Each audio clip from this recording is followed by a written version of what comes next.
오늘 우리는 이렇게 좋은 시설에서 하나님을 마음껏 예배하고 찬양할 수 있죠. 마이크도 잘 사용할 수 있고 찬양대를 구성해서 아름답게 노래합니다. 유튜브에도 올리고 있어요. 유튜브 찬양을 또 듣고 싶으면 은혜 받으면 또 보셔도 됩니다. 됩니다. 우리가 십자가를 세우는 것에 눈치 보지 않습니다. 신앙생활 한다고 누구에게 말하면 핍박을 받지 않는 그런 시대를 살고 있죠. 그런데 우리 북한에 있는 우리 지하교회의 이 성도들의 간증을 들어보면 참 가슴 먹먹해지는 그런 이야기들이 많습니다.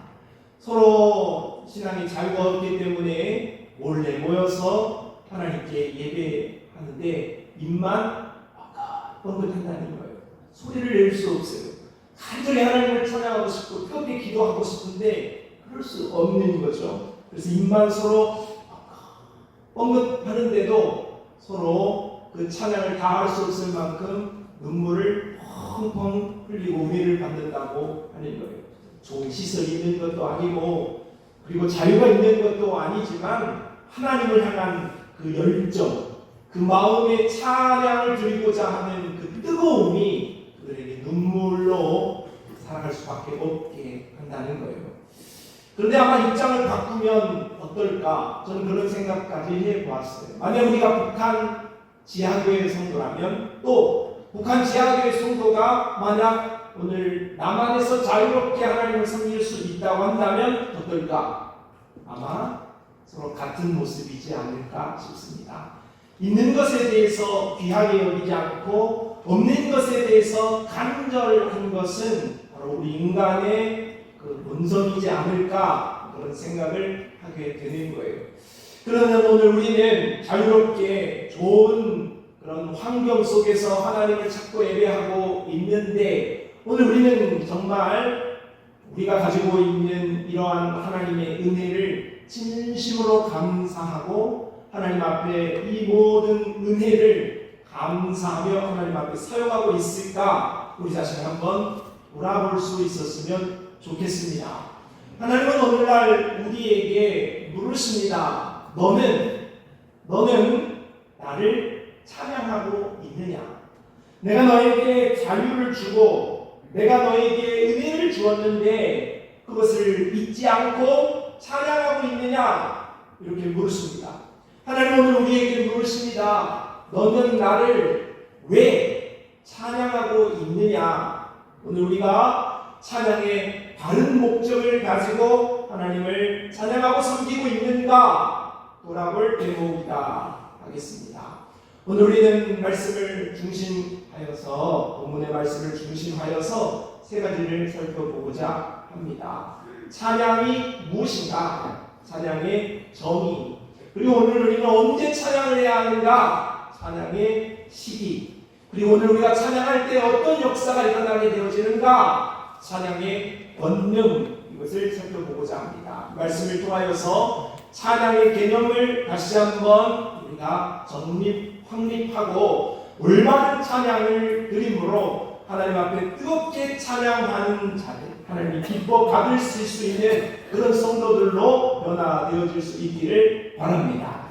먼저 오늘 우리가 살펴볼 말씀은 찬양이 무엇이냐? 찬양의 정의에 대해서 생각해 보도록 하겠습니다. 찬양은 하나님께 영광을 돌리는 것이죠.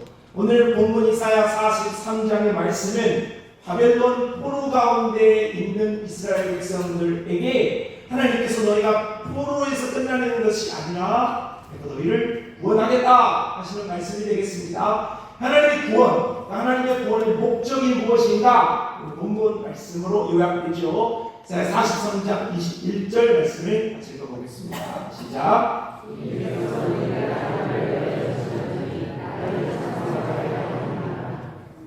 하나님이 왜 구원하시는가? 하나님이 왜 창조하셨는가? 하나님이 왜 우리를 존재하게 하는가? 그 이유는 우리의 찬송을 받기 살기 위함이다. 그러니 우리의 인생의 목적은 찬양에 있다. 그렇게 설명하고 있죠. 찬양하다, 찬송하다라는 말의 원뜻은 하나님을 높이다, 하나님께 영광을 올려드린다, 하나님의 위대하심을 선포한다, 그런 뜻이죠.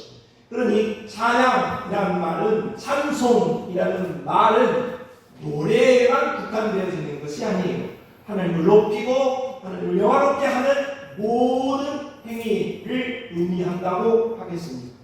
우리는 죄로 인하여서 하나님과 멀어졌고 하나님과 관계없이 살았을 뿐더러 하나님을 찬양하지 못했어요.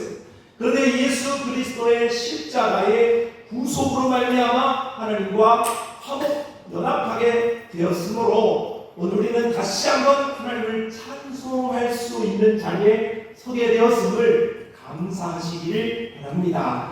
세상은 인생을 향하여 너를 위해 살아라 이렇게 말합니다. 너는 네가 죄인이야, 그러니 너를 위해 살아라 이렇게 말하죠. 대부분 오늘 우리의 모든 세상에 있는 사람들은 그렇게 삽니다. 하지만 성경은, 하나님은 반대로 말합니다. 널 위해 살지 마, 나를 위해 살아야 돼. 하나님을 위해 살아야 돼. 하나님께 영광을 돌리고 하나님을 찬송하는 인생이 되어야 한다고 가르쳐줍니다. 나는 오늘 내 모습을 돌아볼 때에 나는 누구를 높이고 누구를 찬송하며 살고 있습니까? 그저 내가 먹는 것, 그저 내가 돈 버는 것, 그저 내가 행복한 것만을 추구하고 있다면, 나의 기쁨과 만족만을 위해서 살고 있다면 그건 자기가 하나님인 거예요. 나를 위해 살고 있는 것이요, 내가 찬송의 대상인 것이죠. 나도 모르는 사이에 내가 우상이 되어 있는 것입니다. 그러나 하나님은 오늘 우리에게 말씀하십니다. 그리하지 마라. 오늘 우리의 인생의 목적은 하나님이다. 하나님의 영광을 위하여 하나님을 찬송하며 살아라. 너희가 먹든지 마시든지 무엇을 하든지 다 하나님의 영광을 위하여라, 이렇게 말씀하고 있죠. 시편 115편 1절 말씀에 여호와의 영광을 우리에게 돌리지 마옵소서. 우리에게 돌리지 마옵소서. 오직 주는 인자하시고 진실하심으로 주의 이름에만 영광을 돌리소서 했습니다. 오늘 우리도 찬양단도 있고 찬양대도 있고 그렇습니다. 오늘 우리가 찬양을 할 때에도 주의해야 할 것은, 오늘 우리의 찬양의 대상은 하나님이어야 된다. 찬양을 잘하는 누군가가 아니라 찬양의 대상인 하나님만이 찬양을 받으셔야 한다는 사실을 잊지 마시고, 오늘 우리 모든 인생은 하나님을 영화롭게 하고 하나님을 찬송하는 자들이라는 우리의 본분을 잊지 마시기를 바랍니다. 두 번째, 찬양이란 무엇인가? 찬양은 구원받음에 대한, 구원의 은혜에 대한 감사의 고백입니다. 성경을 보면 구원받는 사람들은 언제나 하나님께 감사와 찬송을 드렸죠. 이스라엘 백성들이 홍해를 건너고 났을 때에 모세와 이스라엘 백성들은 하나님께 다 함께 찬송을 드렸습니다. 하나님의 위대하신, 하나님의 권능, 하나님의 구원을 기억했다는 거죠. 뿐만 아니라 미리암과 여인들은 함께 나와 소고를 치며 악기를 연주하고 춤을 추며 하나님을 찬양했지요. 뿐만 아니라 다윗은 수많은 시편을 통하여서 하나님의 구원을 찬송했습니다. 또한 마리아는 예수님의 잉태 소식을 듣고 내 영혼이 주를 찬양한다 고백한 바가 있습니다. 천국에서도 요한계시록의 말씀을 보게 되어지면 구원받은 오늘 흰물이 14만 4천이 하나님 앞에, 어린 양 예수 그리스도 앞에 새 노래를 부른다는 그런 모습을 기록하고 있지요. 오늘 우리는 구원을 경험한 자의 당연히 나오는 반응은 하나님을 찬양한다. 그러므로 찬양은 누가 하냐? 바로 구원받은 자가 한다. 찬양은 구원받은 자만이 할 수 있는 특권 중에 특권이다. 찬양은 하나님의 백성, 구원의 백성에게 주어진 하나님의 큰 은혜라고 가르쳐 줍니다. 로마서 1장 21절 말씀을 보면 하나님을 알되 하나님을 영화롭게도 아니하며 감사하지도 아니하고 오히려 그 생각이 허망하여지며 미련한 마음이 어두워졌다 했어요. 여러분 한번 생각해 보세요. 여러분은 내가 생각할 때 죄가 있는데 그 죄 중에 어떤 죄가 가장 큰 죄라고 생각하십니까? 살인, 강도, 간음, 저마다의 기준이 있겠죠. 그런데 놀랍게 성경, 오늘 방금 우리가 읽었던 로마서 1장 21절 다시 한번 말씀을 살펴봅시다. 읽어봅시다. 시작.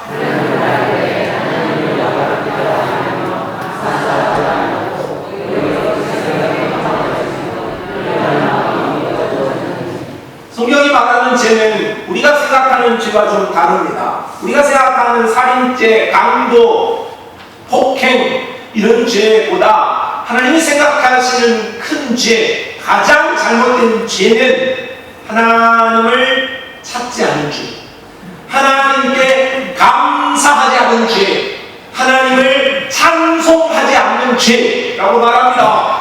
이게 내 마음이지. 내가 찬양할 수도 있고 안 할 수도 있고 감사할 수도 있고 안 할 수도 있지. 그게 무슨 죄야? 그게 가장 큰 죄라고 하나님께서 우리에게 말씀하고 있습니다. 놀랍죠? 찬양은 구원받지 않은 자들은 결단코 할 수 없습니다. 영웅이가 노래를 아무리 잘 불러도 여러분이 좋아하는 가수가 아무리 노래를 잘 불러도 만약 그것이 찬송가일지라도 그 사람이 구원받지 않는 사람이라면 노래의 가사가 찬송가이고 노래의 가사가 복음송이라고 할지라도 그것은 기술이지 그것은 하나님께 올리는 찬양이 아닙니다.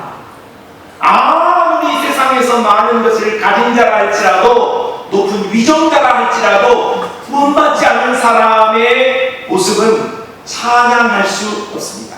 반대로 오늘 우리가 가진 것이 없어도 신분이 낮아도 오늘 우리가 음치, 박치일지라도 오늘 우리가 구원받은 자라면 그것은 하나님 앞에 찬양이 되어집니다. 찬양은 그러므로 구원받는 자만이 할 수 있는 정말로 큰 특권인 것이죠. 성도 여러분 예수 그리스도를 믿으십니까? 예수 그리스도가 여러분의 구세주가 되십니까? 그렇다면 우리는 구원받은 자들이죠. 바로 하나님을 섬긴 자들입니다. 오늘 우리 하나님을 섬기는 자들에게 주어진 특권 그리고 의무가 무엇이냐? 하나님을 찬양해야 한다는 거예요. 찬양대만 찬양하는 게 아니에요. 앞에 있는 찬양단만 찬양하는 게 아니에요. 오늘 우리는 새가 어미에게 모이를 받아먹기 위하여서 입을 어떻게 불려? 이렇게 불려. 안 되지. 쫙 불려. 하나님을 향하여서 온 마음을 다하여서 찬양하는 그 찬양을 드려야 하는 자라는 사실을 잊지 마시기를 바랍니다. 오늘 우리에게 하나님께서 귀한 특권을 주셨는데 의무를 주셨는데 우리 그것을 잊어버리는 모습으로 살고 있지는 않은가 우리 자신을 살펴보고 예수 그리스도의 그 십자가의 사랑을 다시 한번 우리가 생각하고 기념하고 오늘 우리가 그 감격 속에서 평생을 찬양하는 자로 살아갈 수 있기를 바랍니다. 자, 찬양의 정의에 대해서 살펴보았습니다. 구원받은 자가 마땅히 드리는 하나님의 영광을 선포하는 일이 찬양입니다. 자, 그렇다면 두 번째로 오늘 우리는 찬양을 언제 해야 합니까? 찬양의 시기를 살펴보겠습니다. 첫째, 기쁠 때 찬양하는 것입니다. 하나님 앞에 오늘 우리가 인생을 살면서 우리에게 좋은 일들이 많이 있을 수 있습니다. 기도를 했는데 응답을 주셨습니다. 가정에 좋은 일이 생겼습니다. 오늘 우리가 해야 하는 모든 사업이나 오늘 우리가 계획하는 일들이 참 잘 되었습니다. 건강에서 회복되었습니다. 오늘 우리에게 있는 일들이 자녀들의 삶이 좋은 소식들이 잘 들려줍니다. 기쁜 일이죠. 그 기쁜 일에 와 좋다 하고 가족들끼리 모여갖고 외식하고 끝나면 된다? 안 된다는 거예요. 하나님을 기억하고 외식하기 전에 하나님께 감사하고 하나님을 찬송하라. 그렇게 성경은 말씀하고 있는 거예요. 시편 100편 2절 기쁨으로 여호와를 섬기며 노래하면서 그의 앞에 나갈지어다 했습니다.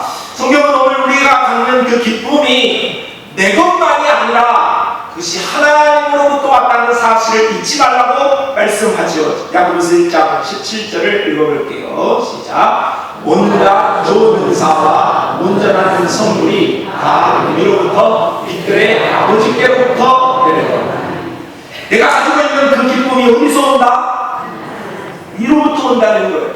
하나님으로부터 온다는 거예요. 그러니까 하나님으로부터 왔기 때문에 이 하나님의 은혜를 기억하는 사람은 하나님께 감사하고 하나님을 향하여 찬양하는 것을, 찬송하는 것을 잊지 말라. 이렇게 말씀하고 있는 거죠. 칼빈은 감사에 대하여 이렇게 말합니다. 감사는 하나님의 은혜를 바르게 아는 사람의 첫 번째 열매이다 했습니다. 시편 103편 2절 말씀. 내 영혼아 여호와를 송축하며 그 모든 은택을 잊지 말지어다 했습니다. 사랑하는 성도 여러분, 여러분의 삶 속에 하나님이 주시는 기쁨의 일들이 넘쳐나시기를 축원합니다. 잘 되시기를 축원합니다. 안 되는 일들이 잘 풀려질 수 있기를 축원합니다. 믿음대로 될 줄로 믿습니다. 우리가 하나님 앞에는 입을 크게 열고 늘 믿음을 향하여 남자답게 강건하게 서서 하나님을 찾아야 돼요. 거쳐가지고 아무것도 안 되는 것처럼 우거지상을 해가지고 비 맞은 얼굴로 그렇게 다니지 마요. 그러면 하나님이 줄라가도 뺏어갈 것 같아요. 없어도 하나님이 주셔. 그런 믿음이 있어요. 제가 늘 말씀드리지만 제가 100억이 있어요 없어요? 없어요. 없지만 있는 얼굴로 산다. 없지만 하나님은 하실 수 있다는 믿음은 놓치지 말고 사시기를 바랍니다. 여러분의 삶이 정말로 하나님이 주시는 놀라운 기쁨의 일들이 여러분의 평생에 가득 넘쳐날 수 있기를 제가 기도하고 그렇게 되기를 바랍니다. 그렇지만 오늘 우리가 그렇게 하나님이 큰 기쁨을 줬을 때 반드시 잊지 말아야 할 것은 뭐냐? 찬양. 하나님 잊지 말라. 하나님이 주었는데 주신 분을 잊어버리고 찬양을 부르면 하나님이 참 섭섭하십니다. 주신 것을 기억하고 감사하고 찬양하시기를 바랍니다. 두 번째, 기쁨의 일들뿐만 아니라 우리는 고난 중에도 하나님을 찬양해야 하지요. 시편을 읽어보면 눈물과 탄식, 억울함과 고난이 참 많이 되어 있습니다. 그렇지만 그 시편의 기록이 그 고난과 눈물로 끝은 아니에요. 그런 모든 어려움 속에서도 하나님을 바라보고 하나님을 신뢰하며 하나님을 찬양하는 것으로 늘 비결되어지고 있습니다. 다윗도 그랬죠.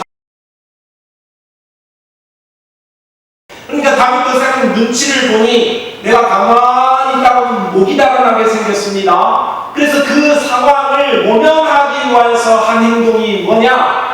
일단 고개를 젖혀 침을 흘리기 시작해요. 그래서 어그저 막 바닥을 긁으면서 미친 척을 했다는 것 아닙니까? 미친 척. 자, 그런 일은 수치스러운 일이죠. 정말로 일기장에라도 써가지고 혹시 누가 보면은 부끄러운 거예요. 우리 같으면 꽁꽁 감춰서 누가 할까 두려운 일이라고. 그런데 다윗은 그 부끄러운 일이 있고 난 직후에 찬양해버립니다. 그 기록이 바로 시편 32편인데 그 32편 표제에 이렇게 썼어요. 31편 표제에, 34편 표제에 다윗이 아말렉 앞에서 미친 채 하다가 쫓겨나서 지은 시 정확하게 썼어요. 있는 팩트를 기록한 거예요. 감추는 게 아니라 썼습니다. 그러면서 34편 1절에 내가 여호와를 항상 송축하며 내 입술로 항상 주를 찬양하리라 했어요. 그러니까 다윗은 평상시에 자신이 목동으로 있을 때 하나님을 섬길 때 찬송했던 사람입니다. 그런데 자기에게 지금 어려움이 닥쳐왔다고 해서 그 어려움이 자신의 찬양을 막지 못했다는 거죠. 항상 찬송한다고 말하고 있어요. 기쁠 때 당연히 찬송하는 거고, 고난 중에 있을 때 찬송하는 것 또한 당연하다. 다윗이 그렇게 고백하고 있는 거죠. 다윗은 고난과 눈물, 아픔, 때로는 죄를 짓고 너무나도 부끄럽고 정말로 숨고 싶은 그런 순간에도 그러한 사건이나 상황을 부인하거나 없는 일처럼 만들거나 숨기지 않았어요. 오히려 그저 있는 모습 그대로 하나님께 내어놓고 하나님 앞에 죄를 회개하고 있는 상황을 보고하고 그가 항상 하였던 행동은 하나님을 찬송하는 일이었다 하는 것이죠. 다윗이 만약 상황만 보는 사람이었다고 한다면 어떻게 찬송할 수 있어요? 내가 빚더미 안 나있는데 찬송이 곧바로 터질 수 있겠습니까? 내가 병들어 죽게 생겼는데 어떻게 찬송이 나올 수 있겠습니까? 그렇지만 다윗은 그런 자기에게 닥쳐 있는 고난의 상황에 집중하지 않았다는 거예요. 고난을 보지 않고 하나님을 본 거죠. 그러니 하나님 앞에 찬송을 멈추지 않았습니다. 혹시 성도 여러분, 우리는 고난 가운데 있는 분이 계십니까? 눈물을 가지고 지내고 있는 상황이기도 합니까? 답답한 현실 속에서 어찌할까 몰라 갈팡질팡하고 있습니까? 그렇다 할지라도 오늘 성경이 우리에게 가르치는 사실은 찬양을 멈추지 마시기를 바랍니다. 고난은 찬양을 멈추는 이유가 아닙니다. 고난은 오히려 하나님을 더 높여 찬양해야 할 일이라는 사실을 잊지 마시기를 바랍니다. 고난 당했습니까? 난 찬양 못해? 아니요.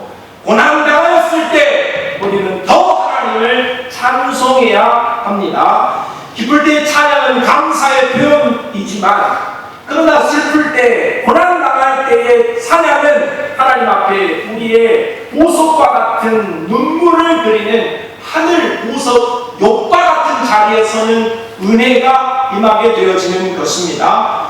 우리 하나님께서는 성도의 죽음조차도 귀히 보신다고 하셨습니다. 그러면 우리가 고난 가운데 있을 때 우리 얼마나 힘든 것을 우리 하나님 가장 잘 아실 텐데, 동정하시는 분이신데, 그 우리가 어려운 상황 속에서 하나님을 잊지 않을 뿐 아니라 하나님을 향하여 찬양을 그치지 않는다고 한다면 우리 하나님께서 오늘 우리의 모습을 얼마나 어렵게 보시겠습니까?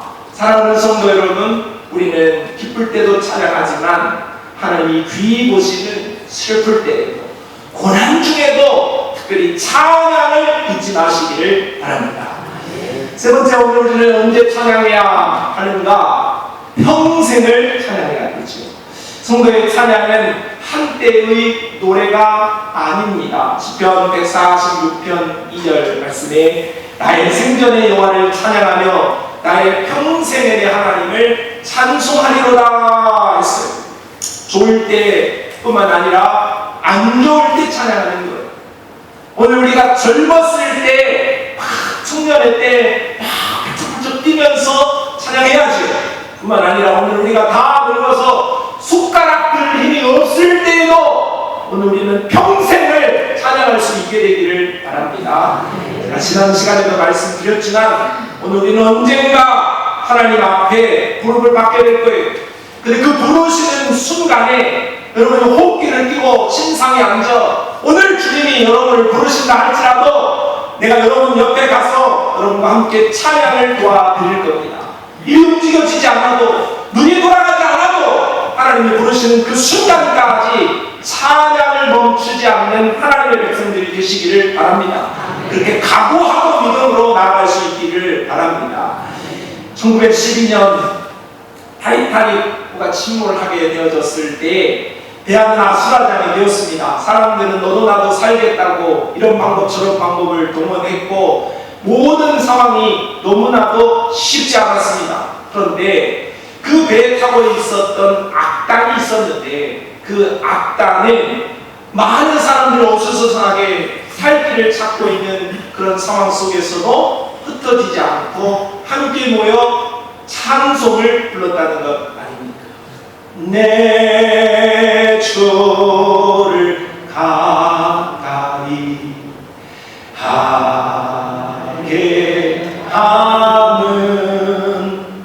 찬양을 불렀다고 생존자들이 증언해 주었습니다. 악당이 죽음을 눈앞에 둔 상황 속에서 찬양을 할 때 그 찬양이 배가 가라앉는 것을 멈추지 못했습니다. 사람들이 죽는 것을 멈추지 못했죠. 그렇지만 이 악단의 찬양, 그리고 영화로 보신 분들도 계시겠지만 이 악단의 찬양은 정말로 우리의 가슴을 울립니다. 죽음의 그 마지막 순간까지, 그 어려운 순간까지 하나님을 찬양하겠다는 그 찬양을 놓치지 않는 그 모습이 얼마나 아름답습니까? 오늘 우리도 우리의 인생의 마지막을 향하여 달려가는 그런 순간까지라도 찬양을 멈추지 않는 은혜의 백성들이 다 되시기를 바랍니다. 찬양은 슬플 때에도 기쁠 때에도 우리가 평생에 주님을 만날 때까지, 그리고 천국에 가서도 행하여야 할 모습이다 하는 것을 잊지 마시기를 바랍니다. 세 번째로, 그렇다면 오늘 우리가 찬양할 때에 하나님은 우리에게 어떤 은혜를 베풀어 주십니까? 찬양할 때 찬양은 두려움을 믿음으로 바꾸어 주시죠. 타이타닉호에 죽음이 엄벌하게 되어졌을 때, 엄습하게 되어졌을 때에 거기에 있었던 사람들의 마음이 얼마나 절망적이었겠습니까? 근데 그 절망 가운데 모였던 여호사밧은 좀 다른 모습을 우리에게 보여주었습니다. 암몬과 모압 그리고 마온 사람들 연합군이 쳐들어와서 나라가 망할 수밖에 없는 절제절명의 순간이었습니다. 군사력으로는 이길 수 없는 순간이었죠. 그런데 오늘 이런 순간에 기도한 오늘 여호사밧은, 또 선지자의 도움을 받은 여호사밧은 특별한 방법을 선택하게 됩니다. 역대하 20장 20절 21절 말씀입니다. 한번 같이 말씀 읽어봅시다. 시작.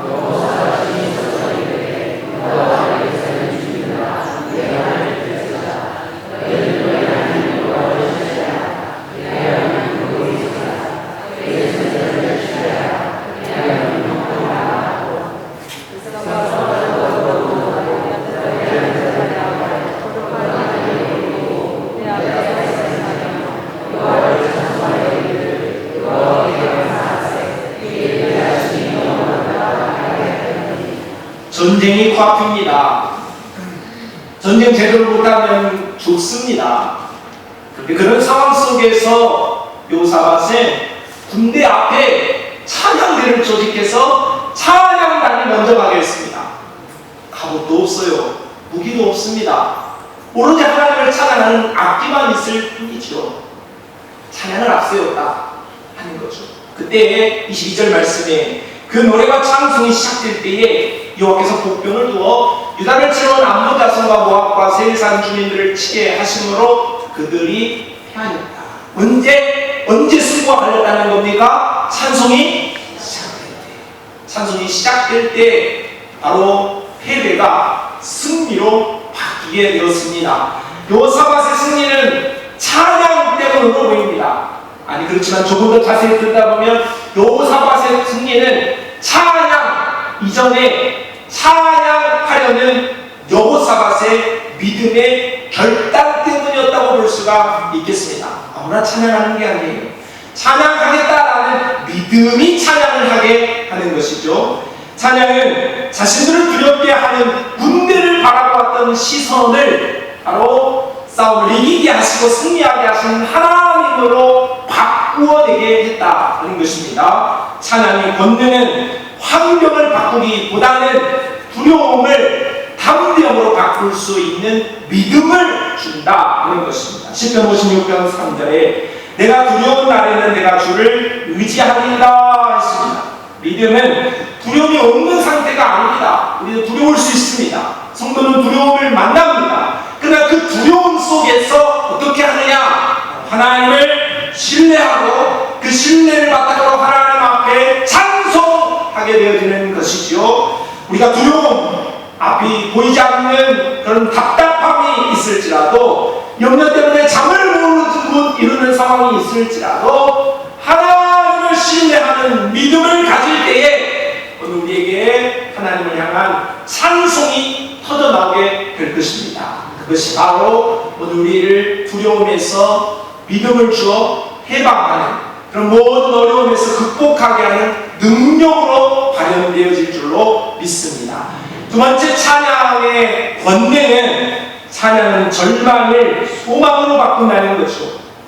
오늘 우리의 삶 속에는 두려움뿐만 아니라 절망을 만나는 상황들도 참 많이 있죠. 바울이 앞에 살다가 몸을 움직일 수 없고 앞날이 보장되어지지 않는 절망 속에 있었죠. 그러나 그들은 이런 상황 속에서 하나님을 잊지 않고 찬양합니다. 사도행전 16장 25절 한밤중에 바울과 실라가 기도하고 하나님을 찬송하며 죄수들이 듣더라. 이들의 찬양은 한밤중이었습니다.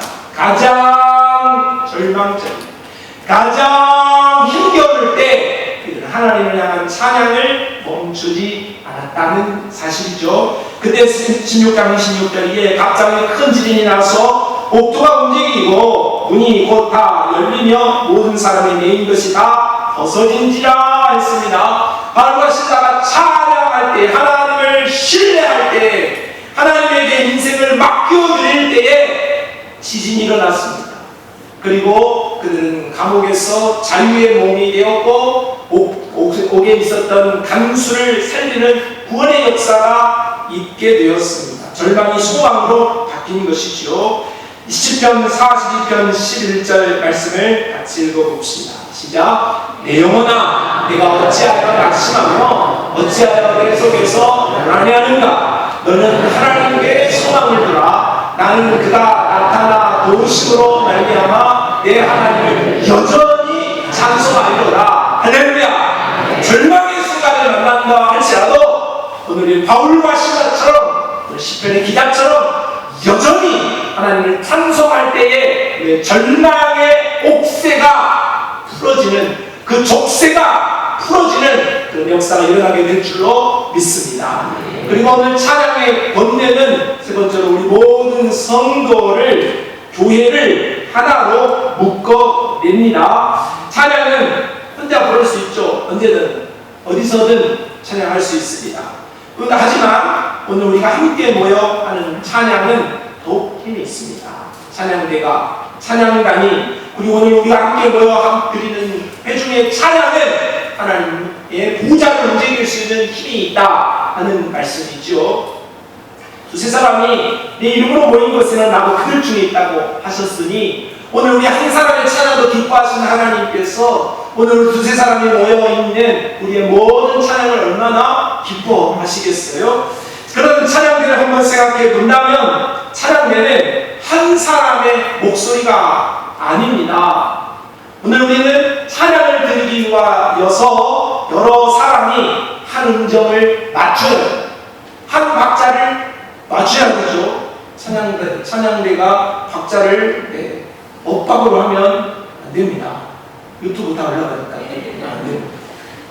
박자를 맞추고 음정도 맞추는 것입니다. 호흡도 맞추고 마음도 맞추는 거죠. 누군가가 내가 돋보여야 되겠다 자기 목소리만 쉬면 그 사람이 노래를 잘하는 사람이라고 할지라도 그 찬양이 되어질 수가 없게 되겠죠. 교회도 마찬가지입니다. 교회도 한 목소리를 내고 한 찬양이 되어야 합니다. 에베소 4장 3절로 4절 말씀에 평안을 이루는 줄로 성령이 하나 되게 하신 것을 힘써 지키라. 몸이 하나여 성령도 한 분이시니 이와 같이 너희가 부르심의 한 소망 안에서 부르심을 받았느니라 했습니다. 오늘 교회도 한 목소리를 내야 되는데 오늘 우리가 하나가 되기가 쉽지 않다 그 말이죠. 우리가 하나가 되어질 수 있는 좋은 방법이 하나가 있어요. 그게 뭐냐면 우리가 찬양하는 것입니다. 한 마음으로, 한 박자로, 한 목소리로, 한 고백으로 하나님께 드릴 때에 오늘 우리가 하나가 되어지는 방향으로 나아갈 수 있는 것입니다. 오늘 우리 모든 회중과 특히 오늘 우리 찬양대가 이러한 부분들을 잘 기억하실 수 있기를 바랍니다. 찬양은 온전히 하나가 되어야 합니다. 그렇기 때문에 화음도 이루어야 되고 또 음정을 맞춰야 되지만 그 전에 마음을 맞추고 또한 사랑으로 연합하는 그러한 자세, 덕을 세우는 자세가 더욱 중요하다 하는 것을 잊지 마시기를 바랍니다. 사랑하는 성도 여러분, 우리 모두가, 우리 온 교회가 정말 하나님 앞에 뜨거운 찬양을 드리고 최고의 찬양을 드릴 수 있는 교회가 되어질 수 있기를 바랍니다. 그래서 하나 되어지는 교회, 연합되어지는 교회가 돼야 전도 초청 주일이 되는 거예요. 우리 교회 소문이, 야, 저 교회 맨날 싸운다더라, 저 교회 가면은 맨날 상처받는다더라, 여러분 나가서 전도지 돌려보세요. 그러면 앞에서 말 안 할지라도 뒤에서 뭐라고 하는 줄 알아요? 너 잘해, 너희들이 나 잘해, 그렇게 가. 가슴 아픈 일이죠. 그렇게 돼서는 안 되는 거예요. 오늘 먼저 하나님의 교회를 섬기는 우리 성산의 모든 공동체가 연합하고 하나가 되어질 수 있기를 바랍니다. 찬양을 통해서 역사를 이룰 수 있기를 바랍니다. 그래서 이 모든 일들이 바로 하나님의 나라를 확장하는 일에도 아름답고 복되게 쓰임받을 수 있기를 바랍니다. 사랑하는 성도 여러분, 우리 하나님께서 우리에게 두 가지를 물으십니다. 너는 나를 찬양하느냐? 그리고 너는 나를 왜 찬양하느냐? 이렇게 물으신다면 우리는 무엇이라 대답하겠습니까? 우리는 하나님을 찬양하기 위하여 지음을 받았고, 찬양하기 위하여 구속을 받았고, 찬양하기 위하여 오늘 벌교 성산교회에 앉아있는 것입니다. 오늘 우리는 언제 찬양을 해야 합니까? 기쁠 때, 그리고 고난 중에 평생을 찬양할 수 있기를 바랍니다. 오늘 우리가 그렇게 하나님을 찬양하게 되어질 때 하나님은 우리에게 복을 주십니다. 두려움을 믿음으로 바꾸시고 절망을 소망되게 하실 뿐만 아니라 온 교회를 하나로 묶어 하나님 기뻐받을 수 있는 공동체로 우리를 인도해 주실 줄로 믿습니다. 우리 모두가 이런 하나님의 말씀을 기억하면서 평생을 찬양의 권능 속에서 살며 하나님 앞에 아름답게 드려질 수 있기를 예수님의 이름으로 축복합니다.